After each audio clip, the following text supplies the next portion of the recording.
Hey guys, Patton here. So today we're going to do another tutorial. We're going to focus on CD-based games on your SNES Classic and how to get them to run. We're going to be looking at PS1, Sega CD, and TurboGrafx-16 CD games. There is Saturn core availability, but it is unstable, it is unusable, and Neo Geo CD, same thing, it's not usable. So these three are functioning, and we're going to look at that today to see how to get these disc-based games to work, and specifically for PS1, the multi-disc games, how those work, how you get those to switch discs and things like that. We will go through all of that in this tutorial. So let's look at TurboGrafx-16 CD games first, and we're going to be looking at Castlevania Rondo of Blood, which never came out here in the States. We're going to focus on that game first because that seems to be very popular. So when you download the game, let's get into a folder here. Go to our downloads. It's going to look something like this here. Long file name JRAR. When you unzip this, it's going to look like these two games right here. So the first thing you want to do with all your games, Sega CD, PS1, any games you're doing this with, take out all these extra characters and minimize the file name.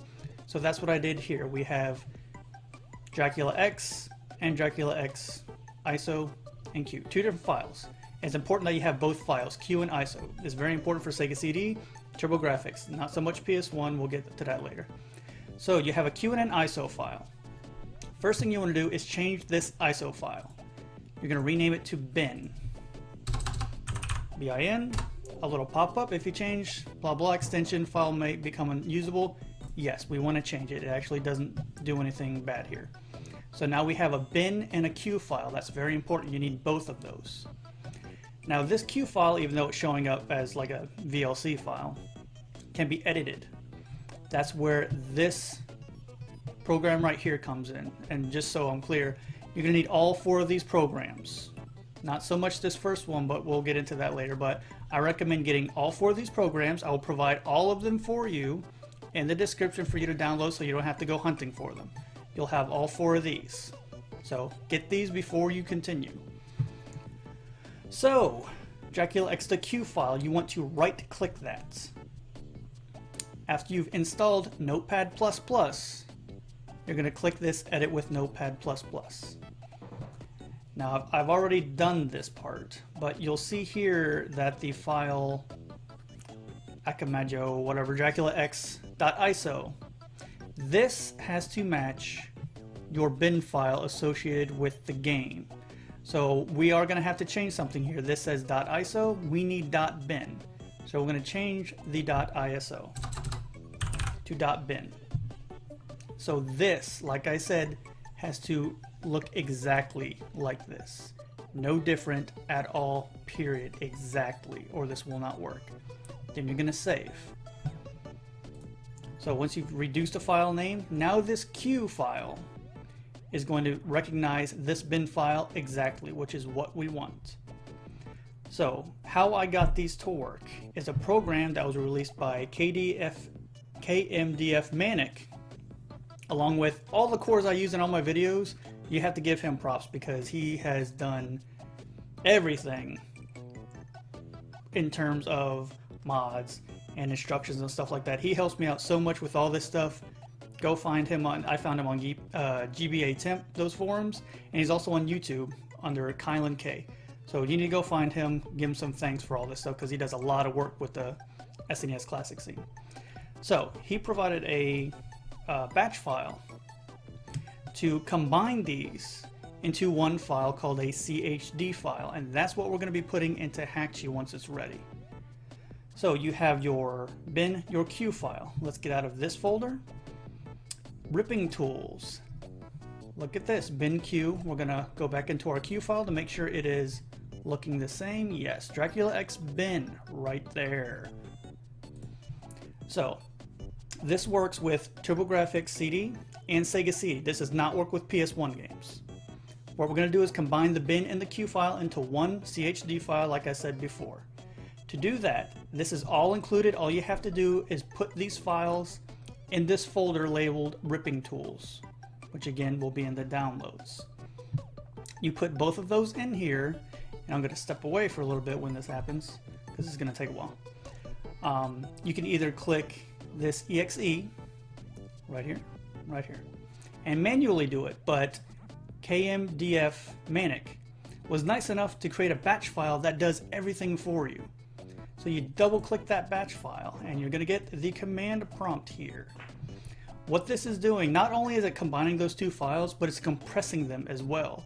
So it'll save space overall either on your flash drive, or if you can find a game small enough, on your SNES Classic. Now, I recommend using the USB flash drive because these games, most CD-based games, are not going to fit on your SNES Classic at all. And in my tutorials playlist, I have a tutorial on how to do all that. It's step by step, just like this one's going to be.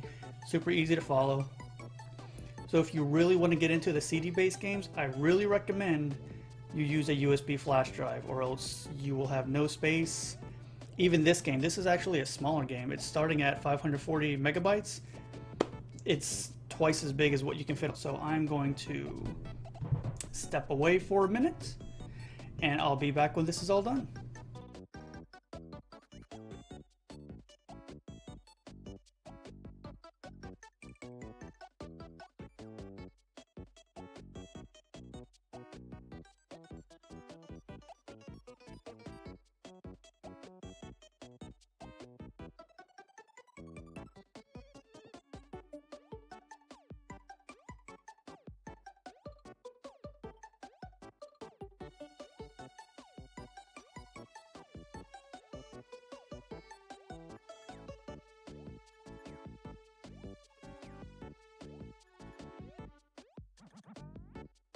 All done. So as you can see here, we now have this Dracula X CHD file. This is what we're going to be putting into Hakchi 2 to get this on our Super Nintendo Classic. So we're basically now done with this TurboGrafx CD game.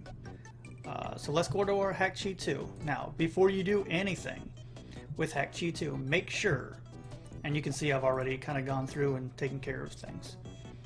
This box right here, that cannot be checked. You don't want these games compressed because that means they're going to be put into a zip file or a 7-zip file and they won't run. Make sure either this box is not checked for the individual games that you're going to be using, or you can go to your settings. Compress games when adding. Make sure there is no checkbox there because this is automatically checked for you. It's going to look like this. Make sure that it's unchecked. Make sure there is no checkbox here. That's gonna throw you way off. That'll mess a lot of people up. So, like I said, I kind of went ahead already and done some of this. But what you're gonna do is take that CHD file, you're gonna drag it here, and it's now been added to our list for Hakchi for the cores that you'll need. You're gonna have Genesis Plus GX with the command line of Sega CD. PCE Fast for TurboGrafx, PCE CD, and then the PCSX Rearmed Neon for PS1 games, PCSX. So it's going to look like this. Let's go back to our Castlevania, PCE CD. Blood Omen PS1 game, this will be changed to PCSX. We have Rondo on there again for some reason. Testing, you know, it's messy. And here we go, Sega CD, just right here where the zip file or the Q file, in this case it'll be Q or ISO or bin or something like that. You have to change whatever is past the /bin/ there. You're going to add these into the command line for Sega CD or TurboGrafx CD or PS1. So Sega CD and TurboGrafx both work the same way. You can use the same function for both of those. For Sega CD games, it's a little bit different. What I just showed you was the only way I was able to get TurboGrafx CD games to work. Sega CD is a little bit different. When you go to add a Sega CD game, after you have it downloaded, add more games, and you have it, let's go to our downloads folder here. Boom. So we're going to use Potful Mail. That's our Sega CD game we're looking at today. We extracted it. And when you go to open it up, you may not see any games. That's because it's only reading a certain type of file. Click all files down here. So now you have a bin and a Q file. When you go to add it, you're going to add the Q file, not the bin file. So you add the Q file, and it's really quick because the Q files are actually really slow. So we'll go through this whole thing again. We did Castlevania. You add the CHD file, change the name, Google for your artwork. Boom. Sega CD, we added just the Q file. Again, if you want to go the CHD route, you can do that too with Sega CD games. I actually recommend that. It's a little bit less work. But you have to do the same thing you did with TurboGrafx. Take out all the character names, shorten it, make sure that Q file matches the bin file. Everything has to be the same. So Potful Mail. Change the Q file. Sega CD. How to put these cores in. Again, I'll have a download link in the description for where these cores are. You're going to go up to Modules, Install Extra Modules. You're going to drag those cores into this box right here and they'll populate on the list. You can see we have a few of them here already. So once they're populated onto the list right here, you can make sure every box is checked. To include RetroArch, make sure you have this installed or else none of these will work. We have it down here. That has to be installed for any module to work. So you have RetroArch, PCSX for PS1 games, PCE for TurboGrafx, and Genesis Plus for Sega CD games. Then you're going to click OK. A box will pop up asking you to hold the reset button down as you push the power button on your Super Nintendo. After you do that, a green bar will appear. It'll fill up all the way. Once it's filled up, that means the cores are installed and you're ready to go. So, like I said, we've done all that already.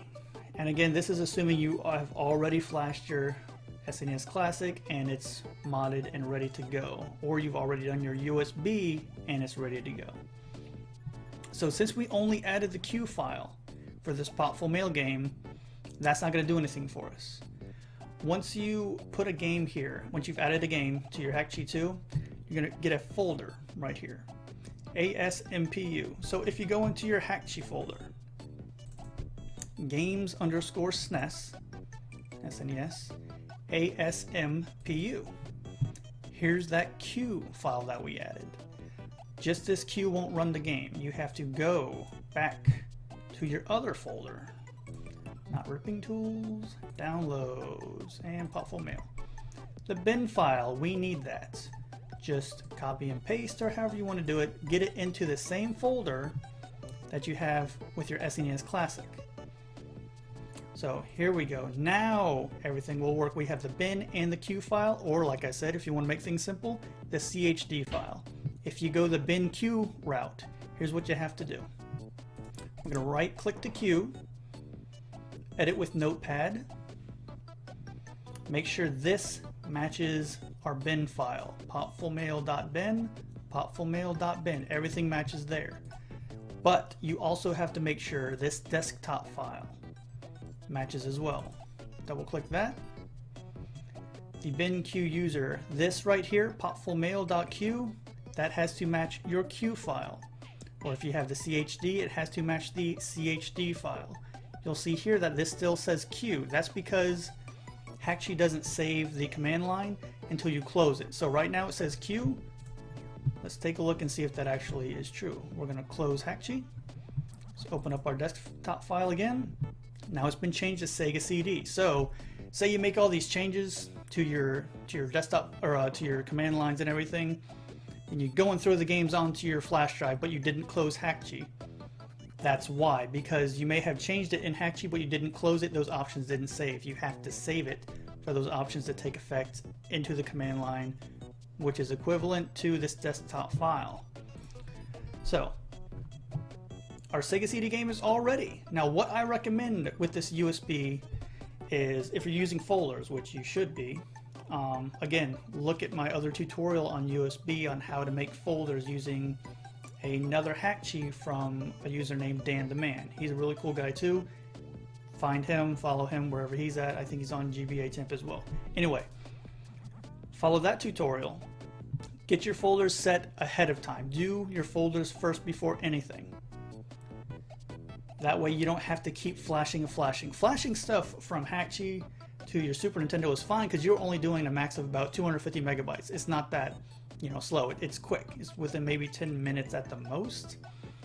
We're dealing with gigabytes of games. It takes hours sometimes to do it, especially if you're doing a lot. We have, I think with what we have here, let's see, 3.75 gigs. That's going to take a long time. So if you only add 1 or 2 games, the old method was to reflash every game to your system. Doing it this way is a little bit quicker. So again, we're going to go to my USB drive, Hakchi and Games. This is what your folder system looks like when you use it with the USB. And I've tinkered with it a little bit so I can understand better how it works. It seems that these folders are what's on your desktop, these full here, and these are the folders that correspond with those. So this one should be, I think, a PS1 folder. Let's check real quick. Hopefully a PS1 icon shows up or something like that. Excellent. So we know this folder is going to correspond with this subfolder. When you click this folder in your menu, it goes into this folder, which is our PS1 games we have ready. So instead of flashing every time, if you memorize what folder is what, so say we want Potful Mail for the Sega CD. Okay, I think it was 3 was my Sega CD folder. Let's check. Yeah, I think I just used a Game Gear icon for it. So if we go into 3, this looks familiar. This is already Potful Mail that I added. So anyway, let's go back to our Hakchi folder. Hakchi 2, Games SNES. Everything is good with our setup. These match. Inside the Q file, again, we're going to go over this because it's, if you miss one of these steps, things aren't going to work. This matches our bin file. Good. Desktop file. Sega CD, Potful Mail Q, all working great. Then you're just going to take that folder, copy or drag it, whatever, into your Sega CD folder that's on your flash drive. Instead of reflashing everything, just drag it over. Make sure your flash drive is formatted to, it can be NTFS, I guess. FAT32 seems to be the most reliable, so do that. Again, watch that tutorial on everything USB related. So we now know how our Sega CD games work and our TurboGrafx CD games work. And we have some of those. Here we have Potful Mail, which we will check out later. I want to say this is going to be Dracula. Yes, okay, and we have our Dracula CHD file here. It's going to be with our PS1 games because I didn't make a folder for TurboGrafx games. Alright, so let's kind of clean up a little bit. PS1 games. I love PS1 games because they're easy. PS1 games, all you need when you go to add more games, all you need. Super easy, super easy. Okay, so we've been playing around with these already a little bit. All files. For PS1 games, all you need is the bin file. So if you have a 1-disc game, you can just add the 1 bin file, and it'll work. PS1 games don't rely on the Q files for their music and track management. Only Sega CD and TurboGrafx CD games do. PS1 games, just use that bin file, no problem. But say you want to play Final Fantasy VII. There's 3 discs.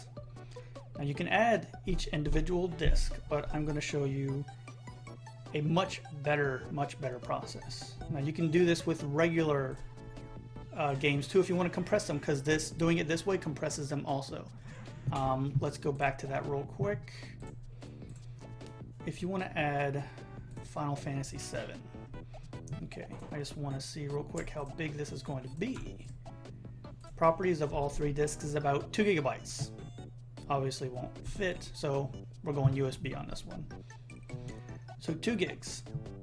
Instead of adding all 3 of those and taking 2 gigs and going through a weird process of getting each disc selected, we're going to use this program here. And how I found out that this works is when I was on the GBA temp forums. They were talking about e-boots, use PS1 e-boots, and I'm like, I know that, what is that from? And I'm like, that was back when I hacked my PSP like, ooh, I don't even know.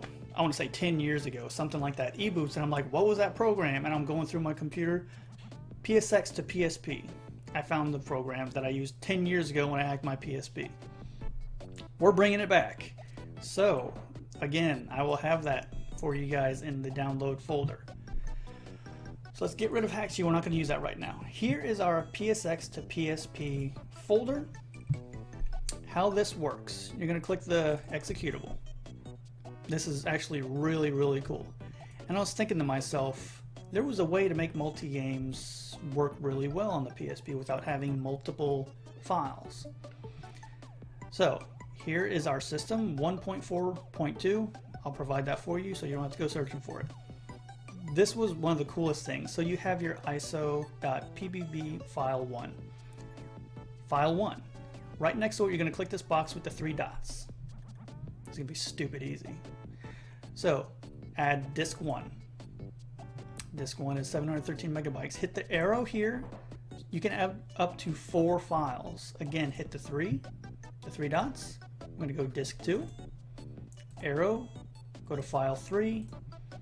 Add disk 3. So we have all 3 disks for Final Fantasy VII here. You have to choose your output folder. Go ahead and hit those 3 dots again. I have it set to my desktop, just for ease, you know, to make it easy. So everything is here, Final Fantasy VII. Last thing you're gonna do is click convert. So I've already done this with this folder, yeah. So we're gonna get rid of this folder real quick. This actually doesn't take that long. You would think it would take a while because it's 2 gigs worth of stuff.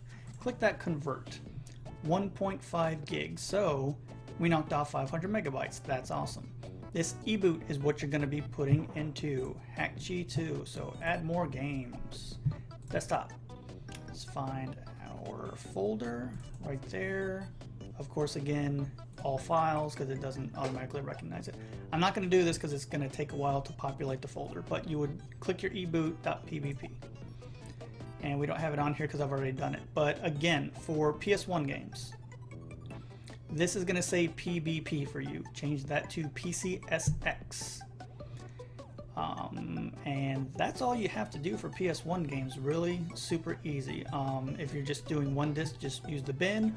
Or again, you can use that PSX to PSP program to compress it and save space, which is great. We want to do that. Or if you have the multi-disc games, same thing. You're only adding the e-boots.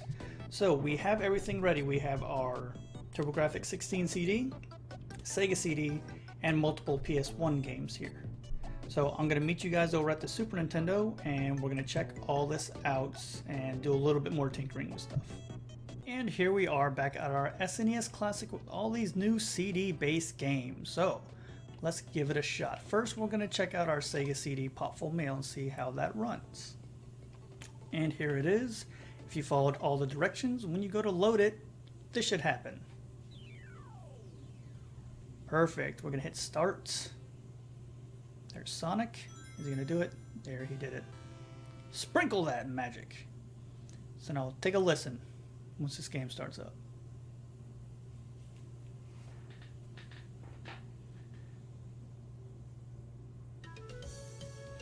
We have music. We're going to hit the start button. Beautiful. RAM cart detected. Use it? Yeah. Go ahead and use that RAM cart. Internal backup RAM is going to be used. Full motion video.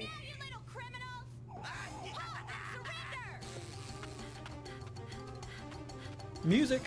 We've got music. Yeah, we're going to skip that. We have music, everybody. I'm going to go to Elf Woods. And we are male, I think. Hey, items. Okay. Jumping slash is a neat little side scroll. I think I showed this off in my other tutorial too. So, as you can tell, we have music. That's exits. So, Sega CD games, CHD or bin queue, and you just have to make sure everything is solid. So we're going to go to our PS folder here, because that's where we put our TurboGrafx-16 games and PS1 games. And yes, I know I named Final Fantasy VII e-boot, that's okay. So, TurboGrafx CD. Load up. What happens if we push run? The game starts. What else? Konami. They did a good job. Now, also what I recommend, I found this out the hard way, is that the TurboGrafx-16 resets when you hit start and select, which also happens to be the shortcut you go to get to RetroArch menu. So I went and I changed mine so I wouldn't restart the game every single time I went to my RetroArch menu. So I changed mine to do that. Let's see if we can find it. Settings. Is it config? No.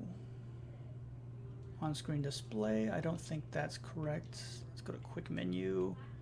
Controls. No, that wasn't it. Options? No. Hold on. We have to find this. Settings. User interface. That's what it was. No, it wasn't. On-screen display? No. Config? No. Input. That's what it was. Gee, sorry about that. Okay, so menu toggle, but this is important. So menu toggle gamepad combo. I have it set to down, L1, R1, and Y. Now you can change this to different things. We had it start and select, but again, that'll reset your TurboGrafx. So now I have it set to down, L1, R1, and Y. Sorry about all of that. So if we hit that again, now we're just going right back into the game. So let's try and get in here so we can... Oh, well, the music started. Sorry, we're going to get into the actual game though, so we can hear this. Run button. So there we are. We played a little bit just to... Well, one, it's a fun game, and two, because testing reasons. So here we are. We already reached stage 2. And we are Richter. We are swatting so hard. For the TurboGrafx-16, the Y button is like a Turbo B button, and the X is a Turbo A button. And you can tell when you turn them on or off if you have those little notifications set to on. I'll show you how to do that later, because we're actually going to need that for PS1 games. Take care of those crows, man. They're messed up. But listen.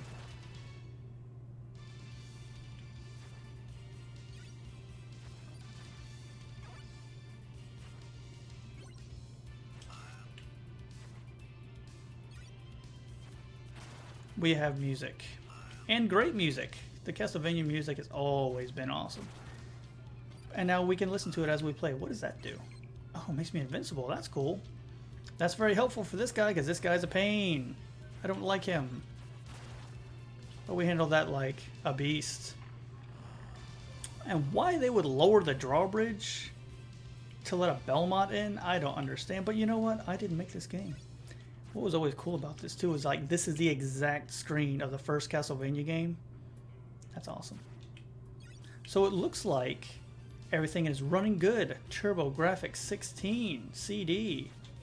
And this is an awesome game. I can't recommend this game enough. You need to play this. I played this on my PSP back in the day with the remake. It's so good. It's not like any other game any other Castlevania game. And it really set everything up for the newer ones with the Metroidvania style. So anyway, was it down? There we go. Quit out of here. Let's try our PS1 games. We'll just do Legacy of Kain. I love this series too. Love it. I do. Also, you can save. Saving works great with all these games, no problem. Here's that music, and we didn't even have to do anything special. Just ram that bin file into your Hakchi program, and it will run.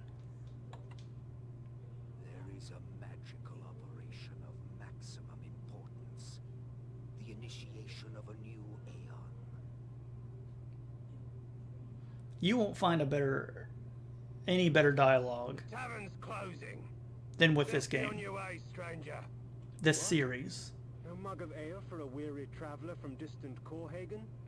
I can reward you well, for I am of noble blood. I stay open for no man in these dark times. Things come with the night that no sane man would welcome. And so I left, cold of heart and soul, forced to the road and the long, bitter night. You can't beat that dialogue. And that was the first words spoken in the game. But listen. You hear that music? It's working. It works. All right, let's get out of here. So this was probably one of the biggest requests, was multi-CD games, such as eBoot here. I mean Final Fantasy VII. I'm going to show you some cool stuff with this. Let's go into it. So, okay, we just started our game. First thing we're going to do is go to our RetroArch settings. Quick menu. I want to restart the game just because of this.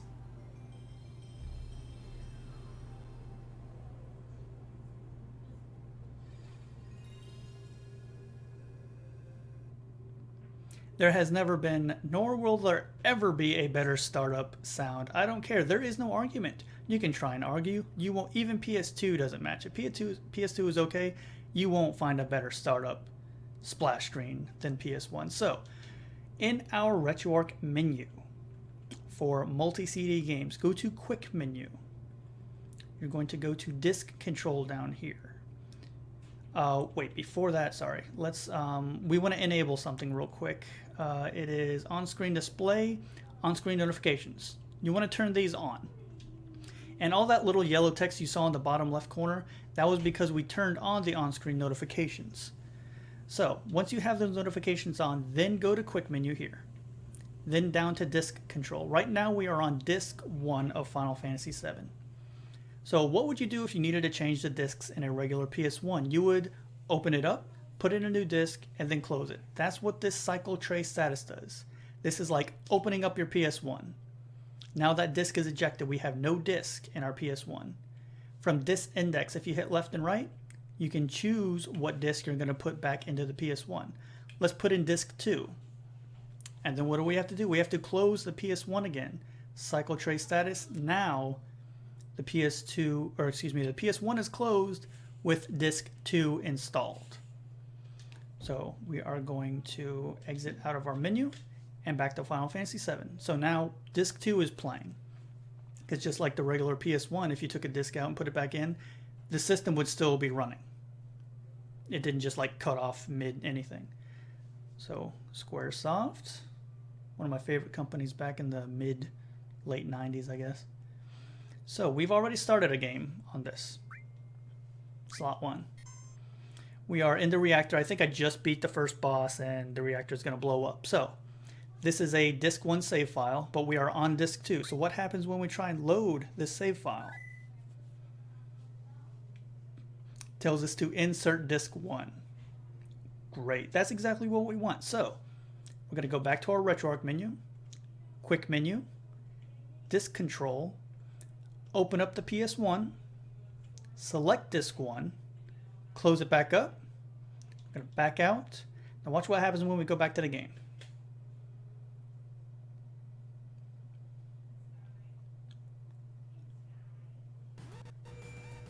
There we are, back at our save. So it works just like the PS1. You just have to select that tray, open it, put in the other disc.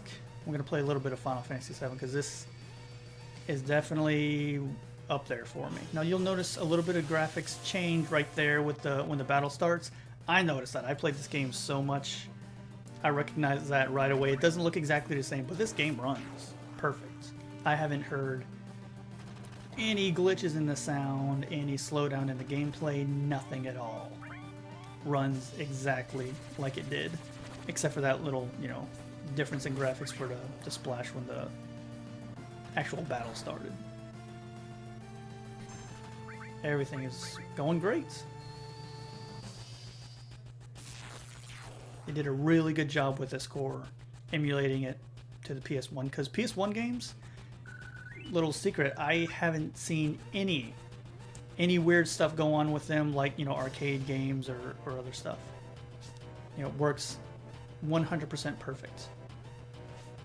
So we're gonna go help Jessie out here because her leg is stuck and we need her. So be nice, help her out. My leg got stuck. Okay, how does she thank us? Leapfrog, of course. Let's go chase her down. Hey, I wasn't ready for that. When's it my turn to play Leapfrog? So we have to catch her to go finish our Leapfrog turn, but she's really quick. We're having trouble catching up with her. And we're an ex-soldier. We should be able to catch her no problem. but we don't.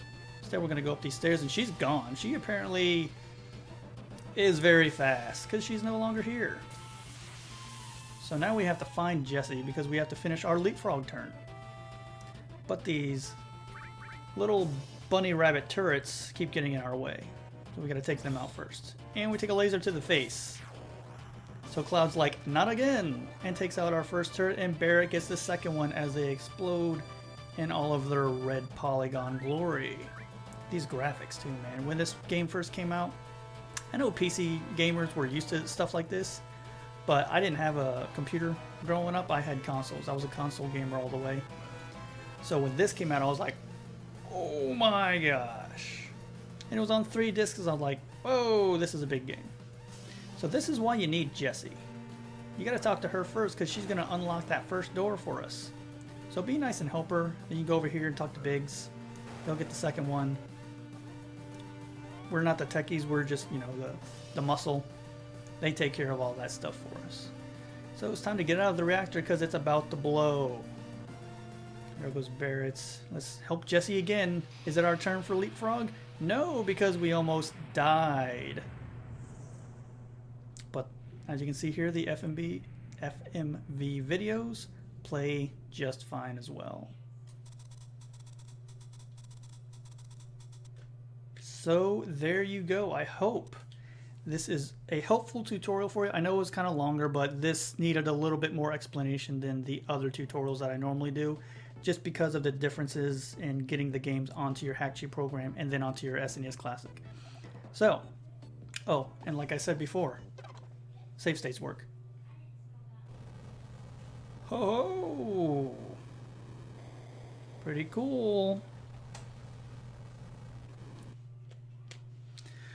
Alright, so again, yeah, CD games. On the PS1, we have PS1, TurboGrafx, and Sega CD. If you need any help, feel free to leave a comment, but it's better to try and get me on Twitter or my Gmail account because then I can actually do a one-on-one with you to find out what the problem is. If you leave a comment, it may get lost in all the other comments. So I hope this was really helpful for everybody, and you get to play some of those games that you used to back in the day on your Super Nintendo Classic. So thank you all for watching, and I will see you next time. So if you guys want to get in touch with me outside of the YouTube comments, you can feel free to follow my Twitter at PattonPlays, or if you have any questions, you can email me at my Gmail account, PattonPlaysGames@gmail.com. Thanks again for watching the video, and I'll see you guys next time.